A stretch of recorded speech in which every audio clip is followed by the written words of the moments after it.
2026 is going to be an awesome year. We got some pretty cool stuff coming up. First off, we got Foundations of Recovery. This is our flagship program. We're starting it in January. This is for anyone, man, woman, or couple who wants to come and reclaim their heart from shame, trauma, and betrayal. We start off with an education on all sorts of principles, give you the common language. We feed you from a fire hose in terms of all things recovery. It is such a great start to recovery. And we get at the roots of things, Tyler. This isn't like any other program. Like, this is our healing journey in process, and Foundations is where we begin. If you look at the value that you're getting there to kick off a good recovery with all of the right education, all of the right language, and a team to get you started while also being directed by Brannon and myself through the whole process, what a deal. So if you're interested, if you're struggling, if you've been wanting to do something for a long time, jump into this. This only comes around every so often, and we would love to have you there. Click the link in the description to sign up for it. And to make it even sweeter, we're also including a raffle for a free pass to the Radiant Dawn retreat. Anyone who signs up for Foundations will be added to the raffle for that free Radiant Dawn pass. If you're a man and you sign up for Foundations, your name still gets entered, and you can give that pass away if you win it to any woman that you want to. So what you're saying, Tyler, is if you sign up and participate in Foundations, you could possibly go to Radiant Dawn for free? That's exactly what I'm saying, which is crazy because Foundations by itself is already an insane value. Man, I sound so salesy. But it actually is awesome. So come to Foundations. And even if you don't come to Foundations, sign up for Radiant Dawn. It's beyond therapy, the best healing experiences that you can have. Click the link below and come join us. How do I create and maintain connection? Welcome to the Real Talk Recovery Podcast with the Therapy Brothers. We're brothers, we're therapists, and we know recovery. Bring your stories, your questions, your successes with real recovery.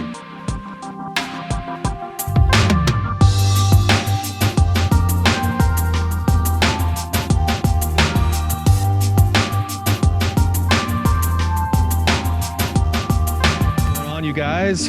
Tyler here. I'm shooting alone today. Brannon actually got a pretty cool opportunity. He was invited last minute to go to a conference in Denver on plant-based medicine. So I'm sure that he'll be coming back even more excited than he normally is with wanting to talk about plant-based medicine. And we're actually going to probably have our current guest today on to talk about plant-based medicine a little bit later when Brannon's back and we can get an episode put together that way. So I am alone today. I'm excited to cover for Brannon. He's covered for me a couple of times as I've been on vacation the last couple of weeks. So for those of you guys who like Brannon's perspective, my apologies. For those of you guys who like my perspective, you get more of it today. So that's what we're doing today. I wanted to just mention a couple of things.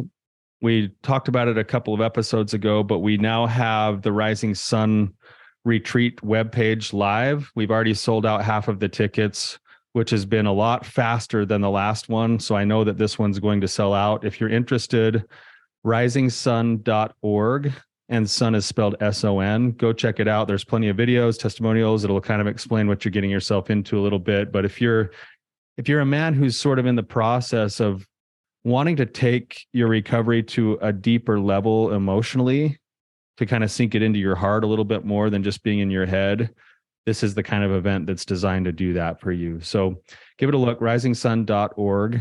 That would be a great thing to check out. Second thing is coming on the podcast. We get some questions that are submitted to us regularly. We don't often get to the written questions, although we try to. But if you have a question that you'd like to bring up with Brannon and I, you can go to realtalkrecovery.com. There's a button that just says ask a question. And then after you hit that button, it'll send you to either a written question or you can sign up to come on and be a guest on the show. If you're interested in coming on the show and sharing your story and sharing your question and getting that feedback that Brannon and I can give, then that's the way to do that. And we'd love to have you come on as a guest. So, all right. So I'm really excited about our guest today because our guest has been a guest on the podcast before. He's also attended the Rising Sun retreat. And he's just an awesome guy with a good story. So, Ben, welcome back, man. Thanks, Tyler. I appreciate it. I have this is something I've actually been considering for a few months, and it's just kind of worked out with my schedule and kind of timing with the flow of life and where I was at to reconnect with you. And as you mentioned, hopefully reconnect with Brannon, talking about some other things in the plant medicine world. Awesome, man. Yeah. Well, I'm glad you're here today. You were scheduled originally to come on and talk with Brannon. Then, of course, Brannon took off at short notice, but we have plenty of things to talk about because, as you were telling me before we came on, that in recovery, there's all sorts of threads that start to sprout out as you work recovery that we could go a lot of different directions today. So why don't you, Ben, just kind of maybe share a little bit of your backstory and then introduce your question and topic for today, and then we'll get into it a little bit. Thanks. So like many of the guests on the program here, I have a sex addiction, and there were a lot of things that led into that, and I've been in pretty solid recovery for a little over 2 years now, and I owe a lot of that to a change of heart, like we talked about on my last podcast with y'all, and then also to a lot of work. And the biggest thing I would have to say, and this is why I wanted to come on and talk with you, is about connection. And connection is one of the big things that has helped me to feel more recovery than I've ever felt before. I've spent a lot of times in my life thinking, okay, this is the last time I'm going to use, this is the last time I'm going to act out. And really being connected with people has been one of the biggest things that's helped me. And last fall, I had the opportunity to go to the Rising Sun conference and met with, it was probably like 40 some odd of some of the best people I've ever come in contact with. And many of us have stayed in contact, and we initially set up through GroupMe, and now we're on Marco Polo, and it's such a beautiful thing in my life, being able to connect with these men and then staying connected with them. And we often comment on there that in our lives, we haven't had the friendships that we have with that group, that Rising Suns group that we have. And so as I look back on my life, I have a lot of good friendships and great relationships that I've had that I haven't been able to stay connected with. And in part, was because of technology or lack thereof was a neat excuse. I don't want to write a letter, or, they'll be too busy for a phone call, whatever you want to, whatever excuse I used at the time. And so, and that's why I wanted to talk with, because I don't want to lose the connections that I've made, and I want to be able to create more connections. Awesome, man. Yeah. So you've been in recovery for quite a while now, and I'm just wondering, I've got a few thoughts on how to build and establish the right kinds of connections, but you also have examples of both, where you've been in recovery long enough and you've probably had it like shoved down your throat 1,000 times. You got to find a team. You got to build a team. You got to build a team. And you probably have been to a lot of different places where you might have tried to establish the team, and some places and some ways of approaching it have probably been really fruitful for you, and other ways and places probably haven't. And I guess I'm wondering, from your perspective, with the things that you've experienced, what's the difference between the right kinds of connections and the connections that don't end up producing a lot of fruit? I think the biggest difference for me has been the attitude that I take going into it. Okay, if I'm trying to connect with someone because I'm trying to use them to fulfill something, that connection usually has faded. If I'm trying to connect with someone because I have a genuine interest in them and I want to connect with them beyond necessarily the immediacy of the help that I need, then those connections have been able to maintain. And it's in my addiction, one of the things that I did was I didn't really see people for the depth that they had. I saw them for what they had in front of me, and often for what I could use them for or what they could do for me. And beyond that, I didn't see much beyond that. And by being able to strive to look beyond that initial surface has been able to help with stronger connections. That's awesome. You're talking, there's a couple of words I want to insert into what you were saying there, Ben, because I think you're actually painting the picture really, really well.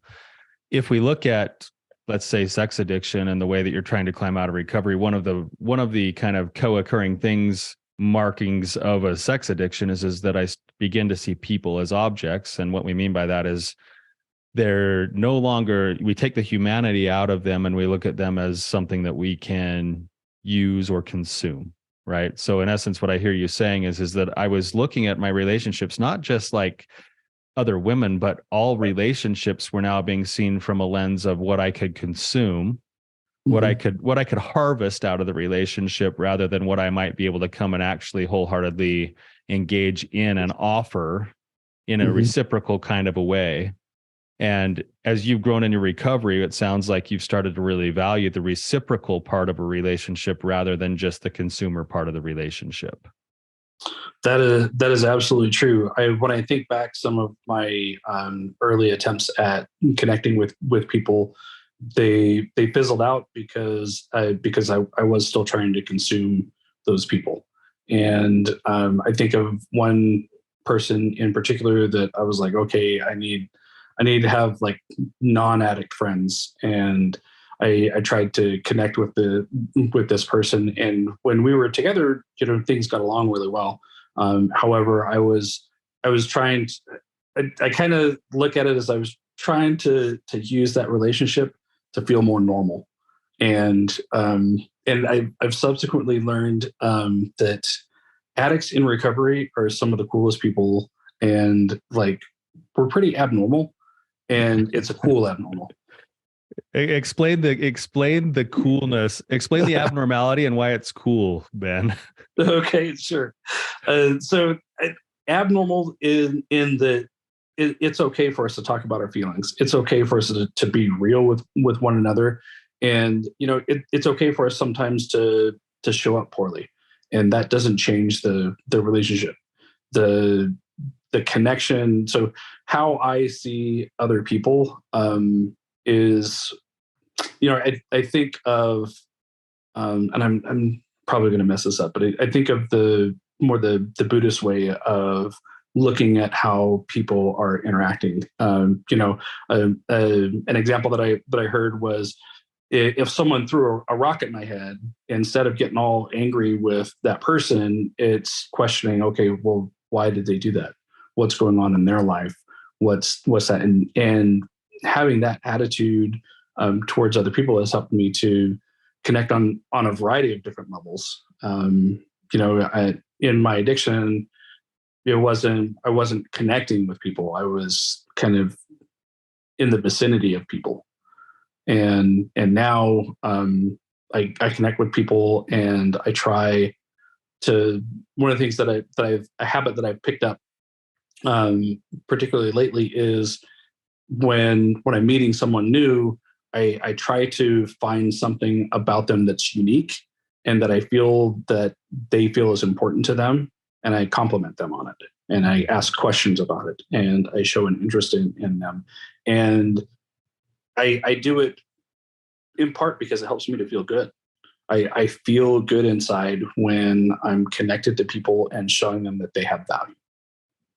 And it's what's really interesting about that too, Ben, is when you start to recognize that. So I think your example is really good, because you go from this place of harvesting and consuming to a place of going, oh, if I just start to connect to the humanity with somebody else, and now you're going even further and saying, if I invest myself into their life, what's really cool about that is if it's genuine. Now, this is the trick, is if it's genuine, it's the most likely thing to pay off with the thing I wanted all along, which was the connection. Right. So when you go and you actually find somebody, some unique thing about them, notice it, acknowledge it, compliment it, what it does to the relationship is it's like you're putting in an investment that now is going to pay back, because the other person's going like, oh, here's a safe person. Here's someone who cares about me. Here's some place I want to invest my time and energy back into. And then it becomes this like really synergistic sort of like experience to have. You know, I just, my wife, she's doing her graduate work right now to become a therapist herself. And she actually just started some internship work with us. And she's a co-therapist in a couple of my groups now. And just last week, she's in one of my men's groups. Just last week, right towards the end of the group, she said, you guys, I got to tell you how grateful I am that I get to be a witness to what's happening in this room right now, because I've never seen a group of men who can speak as openly and freely about their emotions and their vulnerabilities with one another, and who can demonstrate these feelings of love and appreciation while still being accountable to each other. Like, I've never witnessed this before in my life. And you're pointing that out, Ben, that when you start to cultivate those kinds of relationships, it really does make a massive difference. It does. And one of the things that I have to caution myself with is that I still don't, is to not move into consuming, because I can still see how if I cultivate some relationships, then they can still be consuming relationships. And one of the tools that I found very helpful in recovery is letting it go. When I make a connection, if I try to make a connection with someone and it doesn't work out, I can let it go. It doesn't have any reflection on who I am as a person. I'm still the same person that I was before that interaction as I am after that interaction. And it's, whatever label you want to put on it, turning it over to your higher power, letting it go, moving on. I feel that a key to connection with other people is being connected with myself. And that's not something I've had before. Yeah, that's a whole other level of connection. You're right. We talk about wrestle, connection with higher power, connection with others, and then also the connection of self, heart, and mind as a wholehearted way of living in recovery. Mm-hmm. And the more that you do that individual work, which a different way of saying what I think you said is, the more self-assured I become in knowing who I am, the less I take personal what other people may or may not do to reject me or accept me. And the less I take personal, the more I can offer myself to the relationships that are matter and going to be good for me. And the less I take personal and can let go of the ones that aren't going to produce either direction for either one of us, the things that we're looking for. And right. And it's less shame-based. There's nothing personal in it. It's like, yeah, that's not a good fit, rather than, that means I'm not good enough, or confirmation that I'm still XYZ, name your label. Right. Yeah. And, we do that as addicts. At least I did as an addict, all the different labels and the things that I had coming up into my mind. A phrase that I often told myself when I didn't necessarily want to act out, but I did, was, well, I'm an addict. That's what addicts do. And so, I kind of gave myself that excuse. And really what it was doing was, it was disconnecting from myself, because I, in those times, I didn't want to necessarily engage in those behaviors. And I didn't want to connect with myself to figure out the underlying reason for why I wanted to do it. What was I looking for? What emotion, what feeling, what experience was it really that I was trying to either mimic or that I was trying to run away from? And by connecting with myself and understanding better those things, then I can be more self-confident. I can be more authentic. And as I look at the different people that I've admired in my life, the people that I've admired most over the years have been the people that have been most authentic. Yeah, they're the ones that you want to be around the most too, right? You just identified a couple of principles here that are important to speak. Is as you've been kind of working your journey and you're getting better at this, and it sounds like you're still wrestling with it and you're trying to catch yourself and going, hey, I don't want to be the guy who consumes only. I want to be the guy who does both, like has some reciprocity here. You identified two things just in your last statement. One is I'm becoming more and more in tune and aware, mindful of those things. And then also that allows me to now take accountability for having to be working and building and putting myself in the arena of building relationships rather than using that old kind of form of denial of, oh, I'm just an addict. That's just the way I am. Right. Like there's no accountability in that statement. Whereas in the second statement, oh, there's mindfulness and there's accountability. And that accountability allows for you to step back into the work and the practice of trying to build those right kinds of relationships. Mm-hmm. So, right. And I agree 100%. And that's, holding myself accountable to how I show up in a relationship is a strong factor in being healthy in relationships. Yeah. I like where the discussion is going here, Ben, because I want to maybe just speak this a little bit for some of our other listeners who are listening, because I imagine they're still looking at it from a lens that's a little different than the one we're talking about. So the typical kind of a lens, and this is partly because of what you pointed out, if I've already trained myself to use people for my gain and treat them as objects, and then I'm being told by my therapist that I need to go to a 12-step meeting or get a sponsor or join a group or build a team in some way, I'm already by default looking at these other potential relationships from the lens of typically it's how are they going to help me stay sober? Mm-hmm. And then the therapist is going to preach and say, okay, you guys, you need to make a phone call every single day or every single week. But then the only thing that's consisting of the phone call is, hey, I'm triggered today. And you wait for the other guy to like talk you off the ledge. Right. Or, hey, I think I'm going to act out today. So I'm calling because I'll be in trouble in group if I don't call right now. Right. Like, and that's maybe where it starts. But if the end goal is just to only make phone calls for that purpose of staying sober or managing a trigger or something else, there's a couple of problems with that perspective. One is that it's not sustainable, number one, because you're just going to eventually burn people out of being that place for you because there's not more to the relationship than it would be.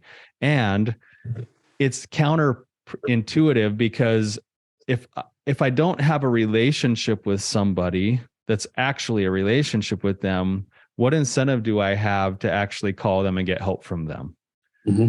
Right. And so it has to start to work in a different place. And that's, we talk a little bit about, and I know we mentioned this in episodes, but I look at it like, I call it the relationship funnel. And it starts with, there's at any given moment, you and I, Ben, have literally probably hundreds, if not thousands of people at our disposal right now, or at our fingertips of potential relationships that we could be creating. Right. And then down below that, we have the next level, which is some of those people we see on a regular basis, and maybe we're acquaintances or we know who they are, we know of them, but we don't really invest a lot of our time and energy there. And then we have a lower level, which is the people that we interact with more often, more frequently. You could call them friends. And then we have what I call your best friends. And then we have your inner circle, right? And your inner circle is kind of that place where there's no limits to what you can talk about, what you can share, how you can be with one another. And I think too often in recovery work, what ends up happening, and I maybe this is what your question is, and maybe we're getting to your question here, is you come in, you finally learn some of the things you're talking about. Oh, these guys are awesome guys. Like in my group, let's say, I even have 2 or 3 guys that I can consider almost best friends now. And out of those 2 or 3, I probably put them in a little bit of a hierarchy, but any of those 3 guys I would put in my inner circle. And then it works really well for a while. You got support, you get to be their support, you do things together, you start to develop relationship outside a group, you go to dinner with each other. You know, a lot of my guys now, they go on hikes with each other, they go to sporting events together, they become friends, like really good friends, right? And it works. And they now all of a sudden they're sober. They've got a higher quality of life. They've got support. They've got accountability. They got connection. They're invested in these relationships. And what I see happen is they then get done with, say, the group that brought them together, and they don't keep cultivating other relationships down the funnel. And eventually one or two of the guys that they were best friends with moves, or they take a different job somewhere, or maybe there's a disagreement that happens and there's some disconnection.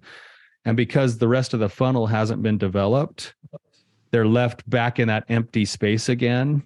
And then it puts them at risk of, number one, just a lower quality of life, but number two, slipping back into the old patterns of coping because they don't have that support team anymore that's been there.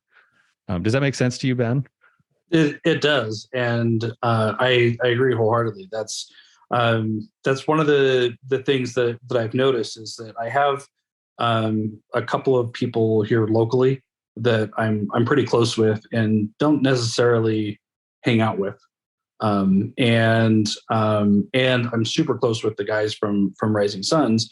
And truthfully, there are a lot of times that I'm jealous because many of them live a lot closer to each other than I do. And they're able to get together and do different things. And, I enjoy hearing about that because I'm invested in their joy and happiness, and it helps me to feel happy seeing them and connecting with them and being able to establish and maintain connections with people here, that I can interact with more face to face has been a difficult thing for me to cultivate and develop. Yeah, right. And it can feel a little bit discouraging because it takes so much effort, and once you finally find a few of those people, there's a tendency in all of us to go almost like, oh, I don't have to put in that effort anymore because I've got a few things right now. But if we're not if we haven't signed up for the pursuit of that connection as part of my lifelong journey, that's when we then start to run the risk, and that complacency can lead us back to a spot that we had just worked really hard to climb out of. And so it can feel discouraging. And yet the more we can accept that it's the way that it is, that you'll be cultivating that funnel long after we ever talk to you again, Ben. Like your life is going to be the cultivation of that funnel for as long as you're alive. And you will have good relationships that do stick around, and you'll have more that grow into it as well. But it's hard to accept that's part of the work too. You also said something that I think is, interesting. And I know that some of the guys listening right now are probably going like, oh, I love Ben, but yeah, I don't get to see him much. And there's like a core group of guys that sort of live close to proximity to each other. It's interesting from your perspective that you're grateful that you get to see their connection and it helps you in some ways. But I can't imagine that it also doesn't leave that little tinge of like, dang, I wish I had that too a little bit more. It certainly does. And I know that in the past that has been a reason to drive a wedge in relationships. And I know that many of the guys listen to these podcasts and they'll listen to this too. And I don't want any of them to feel bad. Like I want them to continue to connect. And I genuinely enjoy hearing about their experiences and when they run into each other, a couple of them, they're in groups together too. And I do feel a little bit of jealousy, and that's okay. Because they're people that I admire and that I have a deep love and respect for. And, being able to interact with those people is such a fulfilling experience. Yeah. And I love your perspective on that, because you can hold in balance the excitement that there's that connection happening for other guys that you love, and that you still love them and would connect with them in a heartbeat if you were around. And yet to acknowledge that there's that little tinge inside of you, because that tinge inside of you, it could either turn your heart to being bitter and disconnecting or whatever, or it can be almost like an awareness thing for you to say, oh, there's a need there though still. Mm-hmm. Like I do have that, and I don't have maybe locally the same group of guys that I haven't quite cultivated that yet. And so that's a hole. That's something that is still maybe missing from my overall recovery plan, so to speak. And it's like, okay, if I use it that way, it doesn't feel good, but it also is an indicator that there's still something else to be done there to help kind of fill in some of those gaps that are still there a little bit. Mm-hmm. Right. Yeah. Yeah. And I really like the analogy of the funnel, because I recognize that. And as I've been kind of thinking about this over the last couple of weeks, and as I reflect, there are a lot of different experiences that are definitely kind of the top end of the funnel.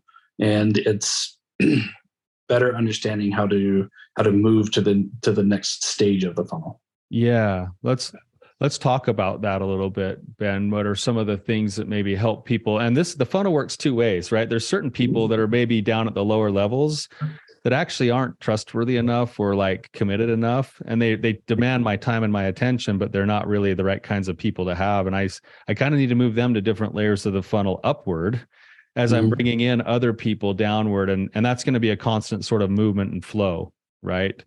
Right. And so on one hand, one thing that I can do right off the bat, if I'm looking at my funnel is I can say, all right, who are the people that are actually demanding a lot of my time and my attention right now that I'm not actually connecting to a lot. And I actually probably need to set some different boundaries in those relationships. And then in doing so, I create even more space now to look at the other inflow of the funnel and say, okay, now how do I move somebody from that top part, like let's say from society and acquaintance down into friendship? How do I move somebody or potentially allow somebody to move down the funnel? How do I cultivate that relationship? That's the question I hear you asking. Yes. Yeah. Right. And I would, there's a few things in my mind, like principally speaking, that I want to speak, but I want to actually just ask you about your experience with the Rising Sun conference, because how many people did you know when you came to the conference? I didn't know anybody there.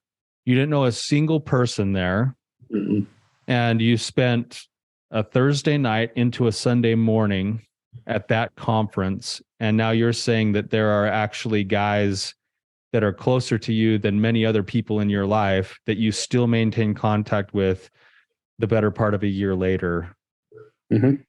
Why? What happened? How did they move from, because that's an example of, I don't even know you, to you're now probably down in the lower parts of my funnel somewhere for some of those guys. What happened? In part, it's shared experience. The shared experience of the Rising Suns formed the foundation for the relationship. And then after that, it was continued connection. Like I said, we initially stayed pretty well connected on GroupMe, and then someone suggested Marco Polo. And it just, once we got onto Marco Polo, I feel that the connection and the, I guess, togetherness. I'm trying to think of a term, because even though we're hundreds of miles apart from each other, would intimacy be a decent word even for a group of men? Yes, particularly with using the definition of vulnerability and authenticity leads to intimacy. Definitely, it is definitely an intimate relationship that I have with these men. And I think that having that shared experience initially was a foundation. And there have been a few times when people have suggested, hey, I've got this guy that I really connect with, and wanted to, and asked to invite them into the main group. And kind of the general group's consensus was some concern because they didn't have that same foundation of connectedness, and some people felt uncomfortable with it. And that's okay. That's the cool thing about this group, is that everybody can show up, they can be who they are. And sometimes people get called out about different things, and everybody's like, okay, wow, I didn't realize I was doing that. How can I be better? As opposed to getting offended and being like, well, I didn't mean it to sound that way, and kind of spinning off. Yeah. Okay, good. So again, you identified one thing really prominently, but you also spoke a couple of other things that I want to tease out and point this out for those listening, saying, okay, how do I develop that funnel then? One is that you had shared experience. And that's always one of the top things for relationship, to deepen intimacy inside of a relationship. Shared experiences together is a great tool for that. And one of the reasons why is because, number one, when we have that experience with one another, we begin to actually create some type of a shared history. And so we already feel some affinity for the person because we've been through something with them, right? But then we also have something, it adds one more layer of something for us to share and talk about in future encounters too. Right. Where you can now go and it's like, oh dude, you remember that thing that happened on, Saturday morning at the Rising Suns? Like, yeah, man, oh yeah. And now all of a sudden, even in this moment, you're still talking about it and sharing it again over and over again. And it actually, it builds that intimacy too. Right. Yes. So that intentional shared experience is a very valuable thing for helping to cultivate that funnel of connection. But you also identified a couple of other things here too, Ben. One is, after the initial experience, you have had to take the initiative to be involved. There's been intentional action on your part to cultivate the relationship by signing up for the WhatsApp and then going to Marco Polo, and then not just listening to Marco Polo, but being invested in being like engaged inside of those relationships. And I think engagement and intention make a really big difference when it comes to cultivating relationship. Right. This is something I'm not very good at with my own relationships, where I have lots of people who I would call my best friends, but I rarely reach out because I'm always so stuck in my workaholism or busyness that, I could call any one of them and they'd be like, yeah, Tyler, let's hang out like right now. But I rarely do it. And because of that, I often miss out on even deeper connections than I could if I was just a little bit more intentional with the things that I do. Mm-hmm. Right. So there's another principle here too. And you didn't speak this, but I wonder if the shared experience that you had wasn't just your average shared experience either. There was a lot of an emotional charge to it, right? You went through a series of different emotional things. Some of them were challenges and struggles, which I think forge relationships together in deep, deep ways if we let them. So struggle is another principle. But then there was also, and this is the part that I think you're speaking, is the relationships you've now cultivated are so safe that you can have another man respond to something you're doing and say, hey, dude, like, that seems to be a little off right now. How's it serving you? And instead of getting defensive and going, oh man, that guy doesn't care about me and he hates my guts, you go, oh, I didn't realize I was coming across that way. Let me look at that. Like, there's enough safety in the relationship now because you guys have developed empathy and an expressed love for one another that allows for that accountability to be present too. Mm-hmm. So I'm putting a lot of words in your mouth. Would you disagree with any of those or add anything, Ben? I 100% agree with all of those. And I think one of an example that reflects how, those principles is that there's one member of the group that hadn't been very active, and over the last couple of weeks has become a lot more active. And there wasn't any question, where you been, why are you showing up now? It was, hey dude, we're so happy to see you. It's so great to see your face again. Please share your struggles, what's going on. And I think that really underscores those principles that you're talking about having that shared experience and having that deep emotional connection, and then being able to have the safety of that relationship. There have been many times over the past few months where I've had some pretty big questions in my mind come up, and I've been able to bring them to the group, not with the intention of them making the decision for me, with the intention of coming to the group because I trust them and I value their opinions, and I need something outside of me to make a very heavy, important decision. Yeah, which underscores one other principle here, which is the humility, because you now feel the safety to seek help And that's another principle of building connection with people. And this is a backwards one sometimes, but if we're always the only one that's doing the service, that's one way of connecting with people. But allowing other people to be the service to us is also a way to allow connection and for that funnel to develop in some ways.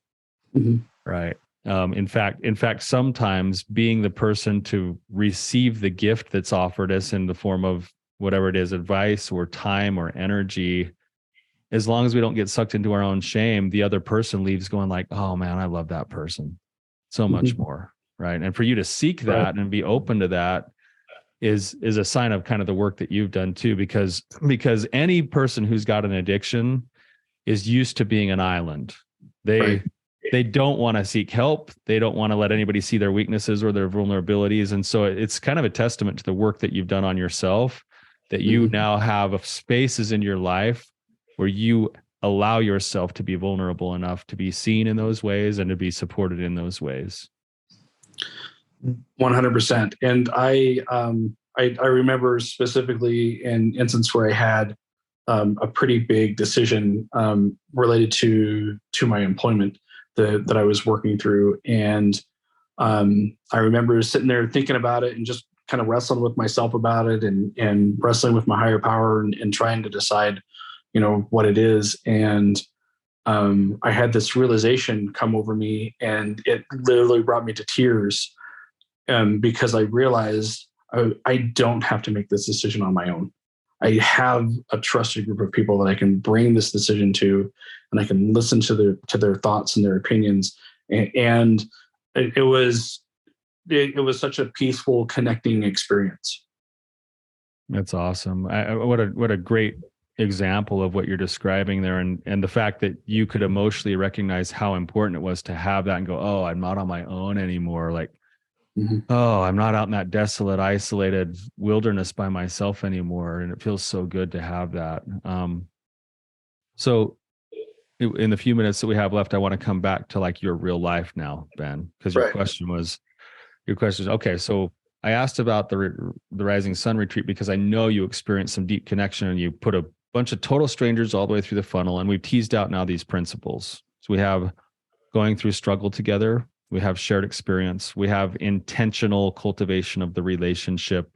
We have the willingness to serve, the willingness to be served.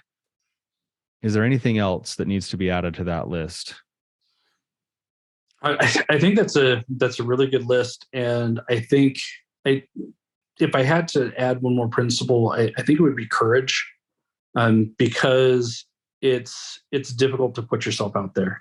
It's difficult to put yourself out there and recognize that you're being vulnerable.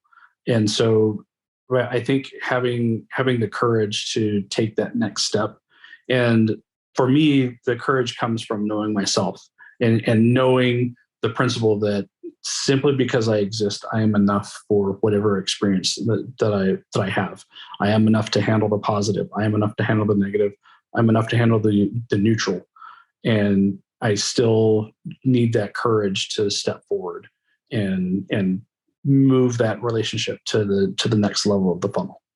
I love the idea of courage, and I would go a step further than that, Ben, with what you're saying. You're going to need to step into courage over and over and over and over again, right?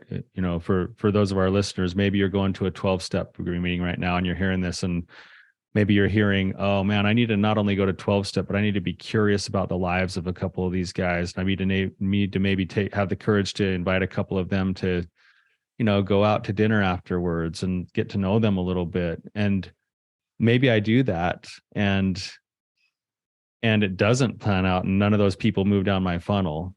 And then I'm like, oh, I tried it. That was courage. It's like, nope, next week I'm inviting 3 new dudes. And the week after that, I'm inviting 3 more guys, and the courage, it needs to be rinsed and repeated over and over again. I'll give you an example of kind of how this played out for Rhiannon and I early in our marriage. We went to church one Sunday, and the leader of our church got up and said, we felt pretty disconnected, and part of it's because we weren't going all the time and we weren't fully engaged. And the leader of our church said, hey, I get a lot of complaints that this congregation isn't very friendly and that nobody really is very inclusive here. And he said, I just want you to know that if you're one of those people that's making that complaint, you're part of the problem. And you would have a lot happier life if you took the initiative to build connection instead of waiting for everybody to bring you connection. Mm-hmm. And so I went home from church, like all justified in my mind, like, oh, good, I don't have to go anymore. That guy's a jerk. Like, he offended me, and my wife's like, what do you think about what he said? And I kind of started on that. She's like, actually, he's totally right, Tyler. Like he's 100% right. And she said, here's what I propose. She said, every single Sunday, we're going to invite anywhere from 2 to 4 couples over to our house for dessert, and we're going to play games. And I was like, oh, shoot me in the head. Like, that's the last thing I want to do. Mind you, this was deep in the thick of my own addiction at the time, too. She didn't even know D-Day hadn't happened yet. And she said, let's do that. And I was like, oh, I was Mr. Nice Guy. So I was like, okay, fine. I'll do it. But I didn't want to. And every single week we had new people over in our home. And most of the time, the people that we invited over really hit it off with each other and they became better friends, but we didn't connect with them. So it's like, okay, well, we are the matchmakers now. We're making everybody else have better friendships. But eventually we had a couple here that I would never, ever in my life have chosen to hang out with. And we hit something off and there was a small connection, and then we did something else with them. And then they became really good friends of ours. And then there was another couple that did the same thing. And by the time we finished being in graduate school, we had what I called the friendliest congregation in the whole church. And we had a group of 5 or 6 couples that we were deeply connected to. And they were also deeply connected to other people that we weren't. And it just worked that way when there was those principles we talked about being put in place, the intention, the re-rinse of the courage. I remember after the first couple of weeks, like, Rhiannon, are we still going to do this? Like, this is a pain, everyone else is making friends, but we're not. And she's like, let's just stick with it. We stuck with it. And eventually it really paid off. And so to your point, all the way back around to your point, courage over and over again, with the willingness to let go of the things that don't fit, but the choice to re-engage for the sake of our good health. Mm-hmm. Right. Yeah. And I think there are a couple principles in there that I would also like to emphasize. One is, as an addict, and I'm sure this is true for most, if not all addicts, my personal health was backburnered 100%. Like I really didn't take care of myself, mental, physical, emotional, like none of that. And being able to move that to the forefront is a way of telling myself that I have value. An analogy that I heard on a podcast one time was that they said that they don't wash a rental car. They wash their own car at least once a week and vacuum it out and all that, because it has value to them. And by prioritizing our own health, that's telling ourselves over and over again that we have value. And the other principle is acceptance that this relationship didn't work out, and I can still take that next step to try another relationship, and accepting that relationship may or may not work out. And like you're saying, rinse and repeat with that, the courage and the acceptance. Beautiful. Sifting through the funnel, right? So yeah, right. That's really good, Ben. Thanks for pointing that out. We're getting close to the edge of our time here. Ben, is there anything else on your mind, questions or thoughts based off of what we've been talking about today? For me, at least, I feel that we've really covered this topic really well, and I don't have any points related to that. One thing that I wanted to bring up with you is I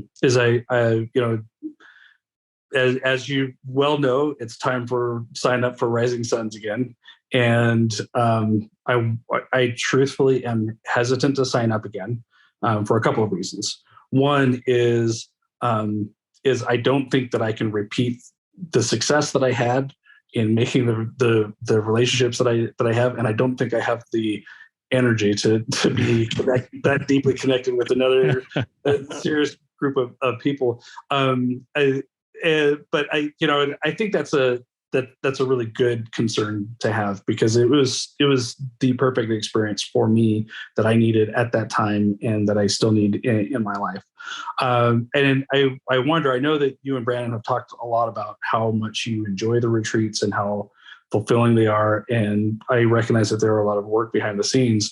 I'm wondering if you guys have thought about having like a next level Rising Suns. Like, you've already been to one Rising Suns, now let's take it one step deeper. Yeah, that's a good question. It's funny that you would ask that, because it actually is something that's been discussed, that, we're only a couple of years into having done this kind of a program, but because for us it's been so successful in terms of the feedback we get from guys like you, it's like, what would an advanced look like? What would it be? Would it be another advanced men's retreat with a different set of content, or would it look like, would it also maybe in conjunction with a marriage retreat, where if both people went to like the women's and the men's retreats and then ended up culminating in their marriage? So we're actually brainstorming ideas, but we don't have any fleshed out yet, but it's definitely something that's being thought about and talked about right now, because of what you just described. Now, kind of back to what you were bringing up here, there's a couple of things that I also just want to mention. Is you're understanding this, and you spoke this, every one of us has a certain level of bandwidth, right? Mm-hmm. And I was reading a book called The Power of Moments, and the book is specifically all about like what makes a impactful, pivotal moment for people, as opposed to like a long drawn out process. And one of the things that they said in the book that the research is actually showing is that we do really well when we're connected in teams up to of about 40. But if we max ourselves above 40 or so, then we almost get so overloaded that we start to get some diminishing returns. And so for you to actually have intuitively built into you, man, I would love to do another retreat, but I don't, number one, know if I have the energy, and number two, I don't know if I can manage all those relationships. In some ways that might actually be true, like just at a human level.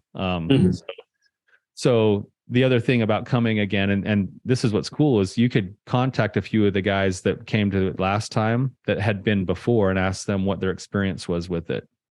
Because I know that the guys who have done it twice now had definitely different experiences, even though the content that they did was similar. Right. So, right. And that has come up because we've talked in our Marco Polo about, hey, it's coming up. Do we want to do it? And some guys were like, yeah, that had been to it a couple of times, and they said that this most recent time was so much more connecting for them. Like they said that with the other time that they had gone, there wasn't this long-term connection with the people that we're experiencing here. And many have said, I'm not sure I want to go. And I know that there are a couple of guys that have that are going with a couple of their friends too. And going this year and building that connection and helping out. So I think recognizing that everybody's experience is different, and understanding yourself well enough to know where you're at in that experience. I think that's, I like where you're going with that, Ben, because that's, I think, the exact answer I would give is, I could talk to somebody from the first year that we did it and they go, oh man, I'm still connected with a lot of those guys. And other guys are going, oh man, I've been twice and I actually felt more connected here than there, whatever. Everyone's going to have a little bit different experience. You need to know yourself. You need to know what your needs are. You need to know what your bandwidth level is. And I mean that not just financially, but especially emotionally. Right. And then you also need to know kind of what your needs, like, if I'm needing to cultivate my heart differently, if I'm needing to build team, maybe it's not through the Rising Sun group, but maybe locally, I need to go throw myself back into, being proactive in my 12-step or therapy groups, or at going to church and looking for a few guys that I'm like, man, I got to build some, I need to get to know that guy a little differently, or going to the gym and actually joining a class or something. Right. So, but it's that proactive effort somewhere according to the level of energy that I have, and balancing those two things together that I think is a really important thing. So anyway, Ben, thank you, man, for coming on. It's so good to see your face again. Every time I see your face or anybody else that I've seen at those conferences, it just brings back a flood of all the emotions I've experienced. And so I'm grateful to see you. I'm glad to hear you're doing well with yourself, even though it sounds like you've had some continued challenges, and appreciate your willingness to come on and share yourself the way you did today. Thanks, Tyler. I really appreciate this opportunity. And, truthfully, I could probably talk to you for hours. I do feel a strong connection with you, and I really appreciate what you and Brannon are doing and putting yourselves out there with the podcast and such great content, and it's free. It's definitely more value than what you guys charge for it. Well, thanks, man. I appreciate it, Ben, and it's good to see you. For those of you guys listening, if this rings a bell for you, or if it rings a bell for somebody that you know, please, the way that we're able to help more people is through you guys being able to share it and give us feedback on what you need from us. So shoot us some feedback or share the episodes, and you guys have a great week.